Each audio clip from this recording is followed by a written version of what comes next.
Meteor shower! Meteor shower! Yo! Meteor shower. How to get meteor shower? There will be a meteor falling on my base anytime. Oh my god, it fell down over there. Please! A meteor on my base. No, not on there. Not on there. Okay, so the meteor gotta hit your plants, okay? The meteor gotta hit your plants.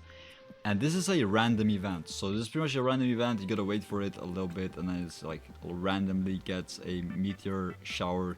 As you guys can see, there's a meteor icon on the bottom right side of my screen, and if this meteor hits your fruits, you will get a meteor mutation, like a celestial mutation, okay?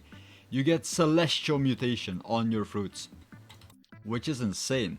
So make sure you guys like the video, subscribe. If you want the new bean seed, make sure you guys comment down below bean. It'll be giving one bean seed today, one bean seed giveaway. But you have to be subscribed and liked, and also comment bean. Bean. Okay, it's very simple. And if you want the disco event, you have to join the update, because the disco event. Oh my god, it struck down. What did it strike down? What did it strike down? I can't even see. I can't even tell. Yeah, I think something is struck down. We got a whole disco going on right now, and yeah, we need some bloodlit fruits and celestial fruits. We need thunder inbound. No, the monkey is back. Okay, the monkey is not back. Luckily the monkey is not back, because I'm scared of the monkey. The monkey is gonna eat your fruits.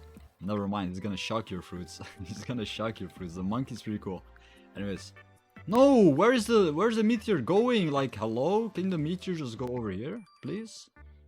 Oh my god, the meteors like everywhere but my base. Anyways, this is how you get meteors in Grow a Garden Blood Moon event.